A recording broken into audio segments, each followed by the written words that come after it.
If I asked you to define success, what would you tell me? Would you perhaps give me a numerical value, perhaps in terms of money, or of subscribers, or of the amount of followers you have on Twitter or Instagram? Would you tell me what you have relative to other people, or is there a chance you tell me that you usually finish in first place? If those are your answers, you're not wrong if you're talking about pure numbers, but you are wrong if that's how you define success. Success cannot be measured numerically. Success cannot be defined either by comparing two different individuals. If we did that, then no person in the world could find success because there will always be someone better than you in the future. I've decided to talk about success today because I'm 17 years old and in a year from now I'll be faced with the task of going into the real world and chasing my dreams and aspirations. But suppose I do not live out any of my dreams. Suppose I'm barely able to get by every day living on a low wage and I struggle looking for my life to turn to the next page. For an overwhelming majority of the people in our world, this nightmare will be a reality. There are children, teenagers, and adults around the world who live every single day of their life from check to check, some without even a check, and they must cope with that fact every single day of their lives. I didn't mean for this to be an unmotivational commentary, but it is the truth that most people's goals are not realistic given their circumstances. Who am I to judge people for being optimistic, because one can really hold themselves back if they are pessimistic. You know what? Fuck being pessimistic. Fuck thinking you can't do it, you shouldn't do it because you probably can't do it.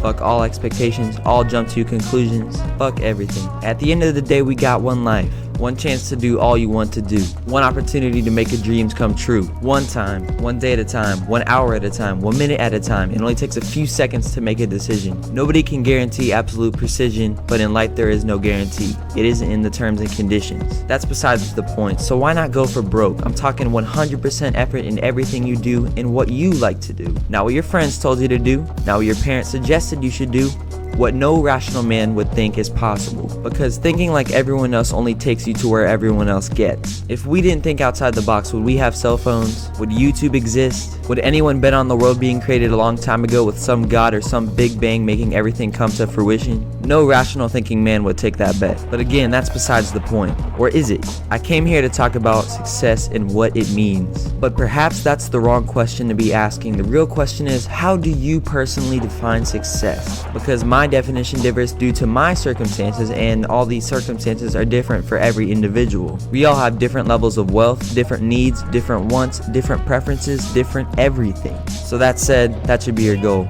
Not trying to achieve what society determines as success, but finding out what you determine as success and then doing everything in your possible realm to work towards that. What more could you ask of yourself if you leave out everything on the table? Seriously, how can one fail in that situation? I'll let that sink in.